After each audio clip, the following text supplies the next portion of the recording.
미국의 작가이자 유명한 유튜버 마크 젠슨이라는 사람이 얼마 전에 자신의 유튜브에 한국 여행기라는 영상 하나를 올렸습니다. 지금 조회수가 72만을 넘어가고 있습니다.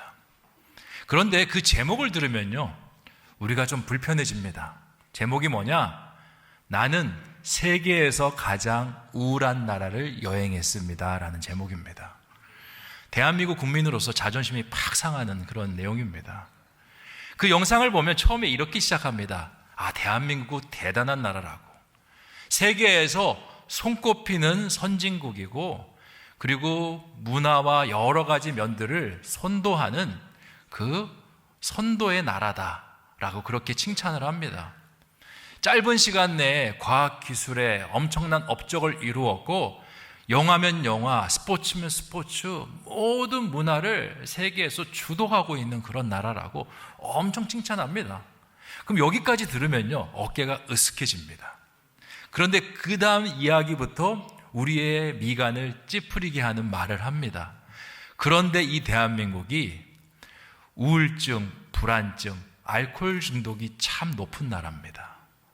그래서 그것 때문에 자살률이 세계에서 가장 센 나라입니다. 그렇게 이야기를 합니다. 자기는 궁금했다라는 겁니다. 아니, 이렇게 멋진 나라에 왜 그렇게 자살률이 많이 이렇게 높게 일어나게 되는 것일까? 그래서 한번 이 나라를 방문해 보고 싶다라고 해서 한국을 찾아왔다라는 겁니다. 그리고 한국의 여러 곳을 다닙니다. PC방도 가고요, 광장시장도 가고, 사람들이 몰려서 열광하는 곳도 가고, 사람들이 잘 찾지 않는 소외된 지역도 두루두루 다닙니다. 그리고 이 한국 사회에 대해서 이야기해 줄 수 있는 여러 가지 지식층에 있는 사람들의 이야기를 듣고 그들과 대담을 나눕니다. 그리고 나름대로 이 한국 사회의 문제점이라는 결론을 내게 됩니다. 그 결론은 이렇습니다. 한국 사회는 너무 치열한 경쟁의 사회입니다 라고 이야기를 했습니다. 한국 사람들은 다 잘하는 것 같습니다. 기본 이상은 다 하는데, 한국 사람들은 잘하는 것 가지고는 성에 차지 않습니다. 자신이 잘하는 것을 더 예리하게 다듬고 그렇게 해서 더 잘하게 만들고 싶어 한다라는 겁니다. 그리고 남들은 한 중간 이상 정도 되면 다른 나라 사람들은 잘한다라고 하는데요, 한국 사람들은 최고가 되지 않으면 그것을 잘한다라고 이야기하지 않는다라는 겁니다. 이것이 긍정적으로는 이 대한민국을 짧은 시간 안에 굉장히 발달되고 그리고 선진국으로 도약할 수 있는 국가로 만드는 그런 원동력이 되었는데요, 늘 큰 변화에는 부작용이 따릅니다.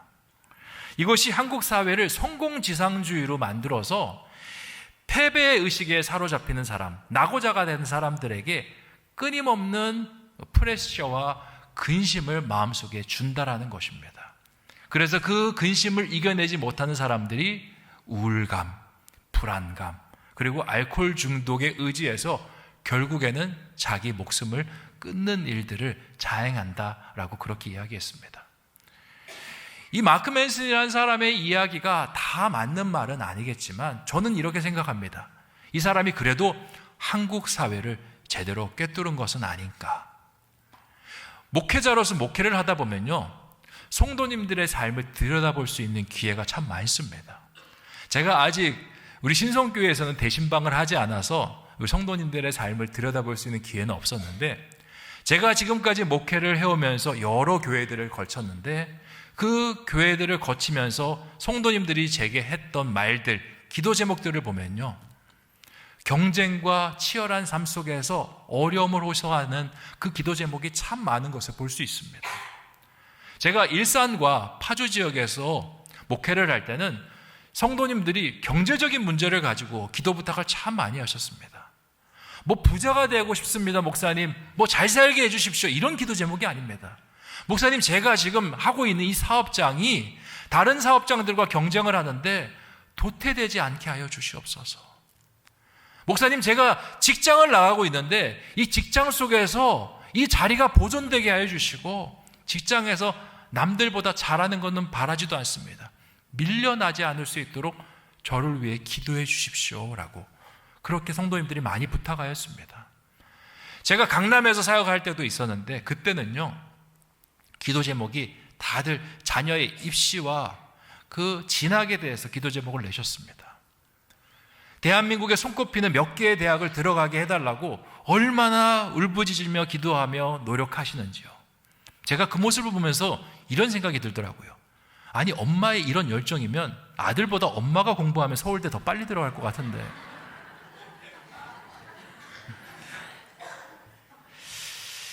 치열하게 삶과 경쟁의 그 상황들을 견뎌내면 성도님들은 하루하루 살아가고 계십니다. 우리 신성의 교우들도 크게 다르지 않을 거라고 생각합니다. 눈을 뜨면 나에게 혹시라도 뒤처짐과 절망의 그림자가 찾아오는 것은 아닐까. 열심히 살고 있지만 정말 나보다 더 열심히 사는 사람들에게 내가 밀려서 뒤로 처지는 것은 아닐까. 전전긍긍하며 살아갑니다. 그러다 보니 나 하나 건사하는 것도 힘든데 어떻게 남들까지 돌아봅니까? 절대 엄두도 내지 못합니다. 그러니까 이 대한민국이 개인주의, 고립주의에 갇혀서 심하게 고립을 겪는 사람들이 자신의 목숨을 내던지는 그 아픔을 경험하고 있는 것입니다. 이러한 상황 속에서 세상은 이렇게 이야기합니다. 그러니까 세상에서 살아가려면 넌 승리해야 돼. 본래 세상은 그런 곳이야. 경쟁하는 곳이야. 그러니까 철저히 남보다 더 승리하도록 노력해야 돼. 그렇지 않으면 벼랑 끝으로 밀린다. 벼랑 끝으로 밀리지 않기 위해서, 아니 벼랑 끝으로 멀어지기 위해서 남들을 밟고 누르더라도, 심지어 벼랑 끝으로 그 사람들을 보낸다 할지라도 너희가 세상 속에서 앞으로 나아가야 돼 라고 이야기합니다. 여러분 어떻습니까? 세상의 이 말에 동의하십니까? 과연 우리가 그들을 그 벼랑 끝으로 밀어내고 우리가 앞으로 올라서면 우리에게 행복이나 만족이 있겠습니까? 오늘 말씀을 보면요, 상대방과 경쟁에서 승리한 한 사람의 이야기가 나옵니다. 그 사람도 이렇게 생각했습니다. 내가 승리하면 이 모든 것들을 바꾸어낼 수 있다라고 그렇게 믿었습니다. 그 사람이 누구냐? 바로 엘리야입니다.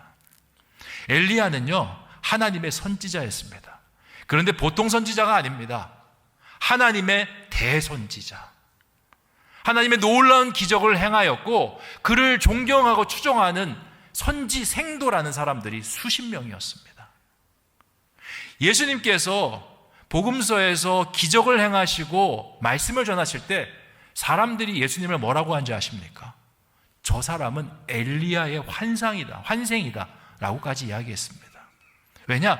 그만큼 유대인들의 기억에 이 엘리야가 대선지자, 대단한 인물로 각인되었기 때문에 그러합니다. 오늘 말씀에서 이 엘리야가요, 또 한 번 위대한 일을 일으킵니다.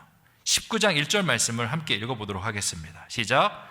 아합이 엘리야가 행한 모든 일과 그가 어떻게 모든 선지자를 칼로 죽였는지를 이세벨에게 말하니. 아멘. 지금 이 말씀은요, 아합 왕이 이세벨에게 말을 하고 있습니다. 아합 왕은 지금 경이로움에 사로잡혀 있습니다. 왜냐? 엘리야 호렬단신으로 그 바알과 아세라 선지자 850명과 싸워서 이긴 겁니다. 이것을 두 눈으로 똑똑히 목격하고 자기 부인인 이세벨에 가서 이야기를 해주는 겁니다. 이 사건의 전말은 이러합니다. 북이스라엘 7대 왕이었던 아합은요, 이세벨이란 여자랑 결혼을 합니다. 그런데 이 이세벨이 누구냐? 시돈이라는 나라, 그 나라의 공주입니다. 시돈 왕은 엣바알이라는 왕인데 당시 북이스라엘은 조그만 왕국이었습니다. 아수르나 애굽, 이 대형 제국에는 근접할 수 없는 아주 소왕국이었습니다.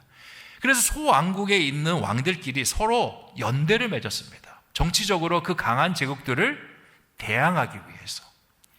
그래서 이 엣바알과 아합이 서로 사돈을 맺습니다. 그런데 이 엣바알의 신앙이 문제입니다. 바알 숭배자입니다. 이름도 엣바알, 무슨 뜻인 줄 아십니까? 바알의 아들입니다. 그러니까 얼마나 그 바알에 대한 신앙이 충만한 자이겠습니까? 근데 이 이세벨이라는 여자가 아버지 신앙을 꼭 빼닮았습니다. 결혼하자마자 이스라엘의 바알과 아세라의 신상을 들려오는데 온통 이스라엘이 바알과 아세라의 신상으로 물들기 시작합니다. 도대체 이게 하나님의 나라인지 바알의 나라인지 구분이 되지 않습니다. 그러던 중에 하나님께서 디셉 사람 엘리야를 세우십니다. 근데 이 열왕기서가 재밌는 게요, 열왕기서가 왕들의 이야기입니다. 그러니까 왕이 주인공이어야 되는데 엘리야가 등장하면서 주인공이 바뀝니다. 엘리야로. 왜 그런 줄 아십니까? 이게 하나님의 이야기인데 왕이 하나님의 길을 걷지 않으니까 하나님께서 주인공을 바꾸시는 겁니다. 엘리야가 전면에 등장해서 하나님의 심판을 아합과 이세벨에게 선포합니다. 왕과 왕비시여 하나님께 돌아오시오. 아니면 하나님께서 심판을 내리실 것입니다. 돌아오지 않으면 이 땅 가운데 수년간 비가 내리지 않을 것입니다. 그런데 왕과 왕비는 콧방귀를 낍니다. 그리고 바알과 아세라를 내려놓을 생각을 하지 않습니다. 실제로 이스라엘 땅에 3년간 가뭄이 닥치게 됩니다. 그러면 이 왕과 왕비가 두 손 두 발 들고 하나님 앞에 나오겠지 생각을 하는데 그렇지 않습니다. 오히려 이 피해는요, 고스란히 없는 사람들이 지게 됩니다. 사르밧 과부와 같은 가지지 못한 사람, 과부나 고아와 객과 같은 사람들이 어려움을 맞이하게 되는 겁니다. 이스라엘은 한 가지 그 법칙이 있습니다. 추수를 할 때 모퉁이까지 다 벼이삭을 자르지 않습니다. 그리고 수거하지 않습니다. 왜냐? 그것은 고아와 과부와 객을 위한 소외당한 사람들을 위해서 남겨놓는 것입니다. 그런데 가뭄이 3년 동안 지속이 되니 남겨줄 게 있습니까? 그러니까 사회에서 가장 약한 사람들부터 고통을 겪게 되는 겁니다. 엘리야가 도저히 안 되겠다, 정면 돌파해야겠다라고 생각하고 바알과 아세라 선지자들과 대결을 벌이겠다라고 이야기합니다. 그게 18장의 말씀입니다. 이 대결을 받아들입니다. 그리고 아합이요, 바알과 아세라 선지자들을 끌어모으는데 바알의 선지자 450명, 아세라의 선지자 400명, 도합 850명이 한 곳에 모입니다. 대결의 종목은 제사입니다. 누가 먼저 기도를 해서 제단과 제물을 준비해서 거기에 하늘에서 불이 내리면 그 불이 먼저 내려서 그 제단과 제물을 사르는 사람이 진짜 신이시다라는 그런 내기를 하게 됩니다. 처음에 바알과 아세라 그 제사장들이 열심히 자신들의 신에게 기도합니다. 심지어 칼로 몸을 자해하면서까지 기도를 드리는데요, 전혀 변화가 일어나지 않습니다.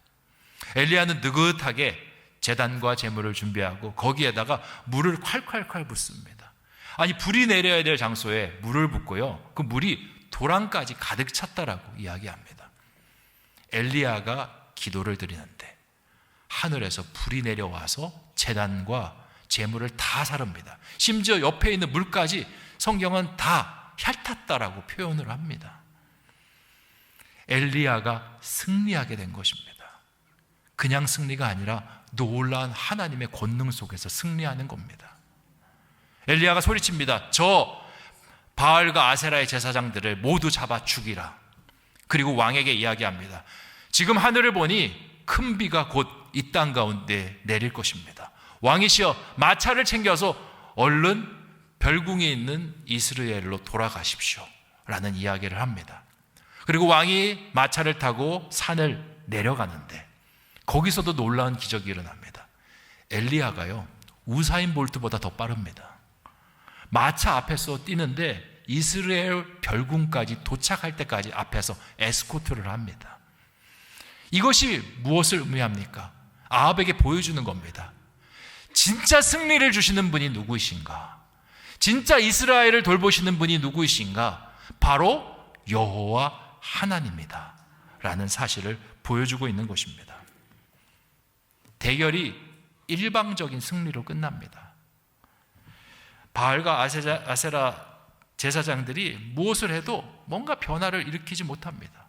또 심지어 오랫동안 가뭄의 문제도 이 엘리야가 한 번에 해결해 줍니다. 엘리야는 기대했습니다. 이 정도를 보이면, 아니 세상에서 세상 사람들이 중요하다는 가치관, 승리를 내가 이들의 목전에서 보였으니 이들이 그것을 보고 하나님께 돌아올 것이다 라는 생각을 했습니다. 그런데 오늘 말씀을 보니까 엘리야의 예상과는 전혀 다르게 이야기가 흘러갑니다. 우리 2절 말씀 한번 읽어보도록 하겠습니다. 시작. 이세벨이 사신을 엘리야에게 보내어 이르되 내가 내일 이맘때에는 반드시 내 생명을 저 사람들 중 한 사람의 생명과 같게 하리라. 그렇게 하지 아니하면 신들이 내게 벌 위에 벌을 내림이 마땅하니라 한지라. 아멘. 이세벨, 이 왕비가 눈 하나 꿈쩍하지 않습니다. 그리고 오히려 공언합니다. 내가 저 엘리야를 죽이겠노라고. 어떤 드라마에서 나왔던 대사인데요, 우리가 인생에서 경험하는 실패는 두 종류랍니다. 실패와 참패가 있다고 합니다. 실패는 굉장히 흔하다고 합니다. 누구나 경험할 수 있고, 오히려 이 실패를 거울 삼아서 성공으로 도전하면요, 그것이 자양분이 되고 거름이 된다고 합니다. 그런데 인생의 참패가 찾아오면 도저히 일어날 수가 없답니다.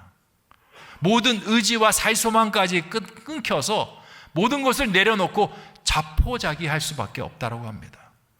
그때 누군가가 옆에서 그를 지켜주지 않으면요, 그는 금방이라도 생명을 던질 만큼 위험한 것이 참패라고 합니다. 오늘 말씀에서 엘리야는요, 참패를 경험했습니다. 왜냐? 지금까지 공들인 모든 수고와 열정이 한순간에 물거품이 되고 말았습니다.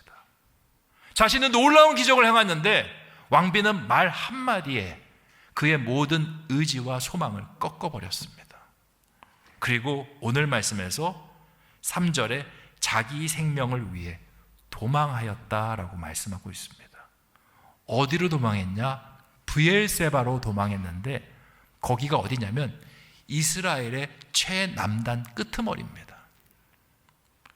그 하갈과 이스마엘이 아브라함의 집에서 쫓겨나서 도망간 끝자락이 어디냐? 바로 브엘세바입니다. 그러니까 인생의 가장 낮은 자리로 떨어진 엘리야의 모습을 보여주고 있는 것이죠. 제가 예전에 신학교 다닐 때 고통과 인간이라는 수업을 들은 적이 있습니다. 고통이 어떻게 우리 인간을 무너뜨리는지에 대해서 한 학기 동안 배운 내용입니다. 우리는 일반적으로 이렇게 생각합니다. 고통 속에서 사람이 무너지는 것은 그 사람의 정신력이 약해서 무너진다라고 많이들 생각합니다. 그런데 실제로 그렇지 않습니다. 정신력이 약한 사람은요, 인생을 살면서 크게 도전하지 않습니다. 자기가 정신력이 약한 거 알기 때문에 그냥 소소한 일, 정신적 데미지가 없는 일들을 하며 살아간답니다. 근데 정신적 데미지로 인해서 정말 죽음까지 생각하는 사람들은요, 정신력이 아주 강한 사람이라는 겁니다. 정신력이 강해서 모든 것을 다 할 수 있을 정도로 그렇게 앞을 향해서 나아가다가 자신의 정신력보다 강한 부하를 만나게 되면 그것이 꺾여서 무너지고 마는 것입니다. 또 때로는 그렇게 앞으로 나아가다가 이 정신력에 피로도가 쌓이게 되면요, 그것이 강철이 두동강 나듯이 두동강 나면서 다운으로 떨어진다는 겁니다. 지금 엘리야가 그러한 상황 속에 있습니다. 그래서 4절에 하나님 앞에 이렇게 고백합니다. 4절 말씀 같이 한번 읽어보겠습니다. 시작. 자기 자신은 광야로 들어가 하루길쯤 가서 한 로뎀나무 아래서 앉아 자기가 죽기를 원하여 이르되 여호와여 넉넉하오니 지금 내 생명을 거두시옵소서. 나는 내 조상들보다 낫지 못하니이다 하고. 아멘. 하나님, 저 넉넉합니다. 제 생명 그냥 거두어 주십시오. 저는 제 조상들보다 훨씬 못한 사람입니다. 하나님 앞에 자포자기하는 심령으로 죽고 싶습니다를 고백하고 있는 것입니다. 우리가 인생에서 실패를 할 때도 있고 참패를 할 때도 있습니다. 그런데 우리는 인생에서 이러한 실패들을 경험하면요, 그 모든 책임을 나에게 돌립니다. 내가 부족해서 그렇고, 내가 선택을 잘못해서 그렇고, 내가 노력이 부족해서 그렇다라고 생각합니다. 세상도 그렇게 이야기합니다. 그러니까 네가 선택을 잘했어야지, 네가 중요한 사람 만났어야지, 네가 노력을 더 했어야지. 그러니까 실패 속에서 계속 내 마음의 죄책감과 고립에 대해서 그 안으로 빨려 들어갑니다. 그런데 사실 실패의 원인은요, 우리가 아닙니다. 정확하게 이야기하면 우리는 본래 연약한 존재입니다. 우리는 원래 부족한 존재입니다. 선택을 잘했어야 된다라고요? 우리는 부족해서 완벽한 선택이라는 것을 할 수가 없는 존재입니다. 노력해도 닿을 수 없는 일이 있고요, 애를 써도 이룰 수 없는 일들이 얼마나 많은지 모릅니다. 그런데 그것이 우리의 책임이라고요? 그럼 엘리야가 노력이 부족해서 지금 이 경험을 하고 있는 것입니까? 그가 선택을 잘못해서 지금 이 절망을 맞이하고 있는 것입니까? 아닙니다. 엘리야도 사람입니다. 사람은 누구나 어려움을 겪고요, 사람은 누구나 실패합니다. 그래서 사람에게 필요한 것이 무엇이냐? 바로 하나님입니다. 하나님이 우리를 도와주셔야 우리가 세상을 살아갈 수 있는 것입니다. 엘리야는 지금 절망 속에 있습니다. 어떤 사람은 이렇게 이야기할 것입니다. 아니, 대선지자라는 사람이 지금 하나님 앞에 생명을 가져가 달라뇨, 그게 말이 됩니까? 아니, 하나님의 말씀을 전하고 소망을 이야기해야 될 목회자가 지금 절망 속에 있는 것이 말이 됩니까? 라고 이야기합니다. 그런데 엘리야는요, 세상적으로 보기에는 부족한 모습, 연약한 모습을 보인다 할지라도 지금 엘리야는 너무 중요한 말을 하나님께 던지고 있습니다. 그게 뭐냐? 죽고 싶어요, 저 못 살 거요 말 앞에 여호야와여라고 그가 하나님을 부르고 있다는 겁니다. 하나님 도와주세요, 제 힘으로는 못 살아갈 것 같습니다. 하나님 도와주세요, 제 힘으로는 지금의 상황을 받아들일 수 없으니 주님 도와주시옵소서. 그렇게 기도를 드리고 있는 것입니다. 우리 그리스도인은요, 실패와 참패 속에 의지가 꺾이고 마음이 무너져 내려도 절대 내려놓지 말아야 될 한 가지가 있습니다. 그게 무엇이냐? 바로 우리 하나님입니다. 하나님의 아들이었던 예수 그리스도께서도 마음이 무너져 내리는 그런 상황이 있으셨습니다. 겟세마네 동산에서 기도하실 때 그의 마음이 녹아내렸고요, 하나님께 기도할 때 천사가 하늘에서 와서 그를 도왔다라고 누가복음은 기록하고 있습니다. 하나님의 아들인 예수 그리스도도 그러셨는데, 대선지자라고 불리는 이 엘리야도 그러하였는데 우리라고 다르겠습니까? 우리는 연약한 존재입니다. 하나님이 필요한 존재입니다. 하나님께 기도를 드렸더니 엘리야에게 하나님께서 천사를 보내십니다. 천사가 나타나서 뭔가 상황을 변화시킬 것 같은데 그렇지 않습니다.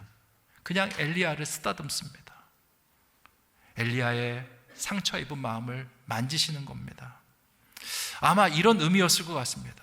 만짐을 당하는데 엘리야야, 많이 힘들지, 많이 속상하지, 내가 다 알고 있다, 내가 다 알고 있다. 우리가 기도할 때 이런 마음 느끼지 않습니까? 나는 가정에서 아내이고 엄마입니다.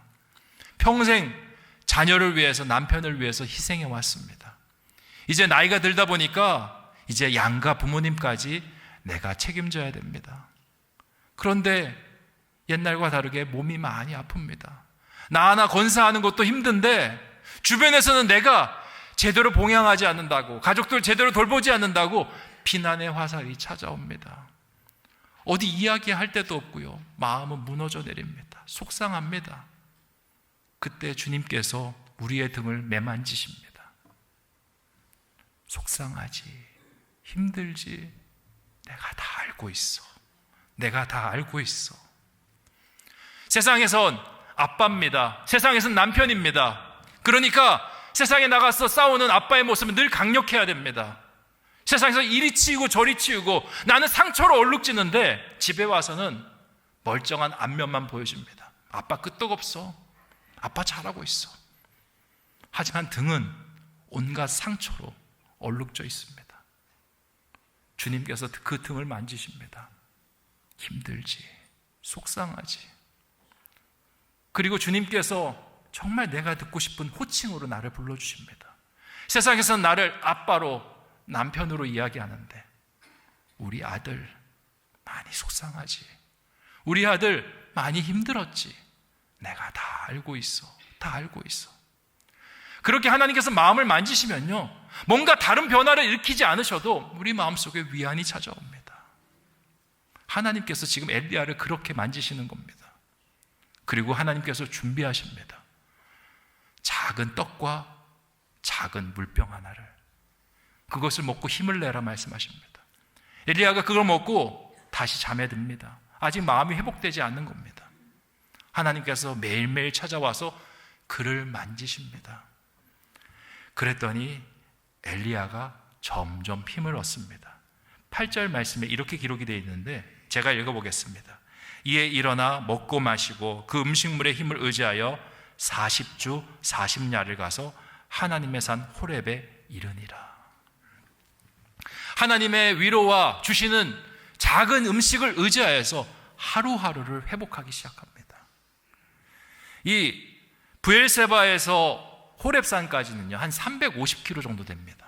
그러니까 40주 40야를 갔다라는 건 매일매일 조금씩 나아갔다라는 겁니다.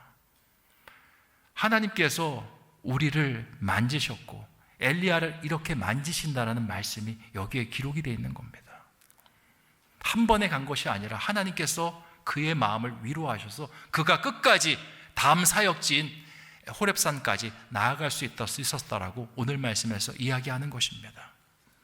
우리의 인생의 실패는요, 빈번하게 찾아옵니다.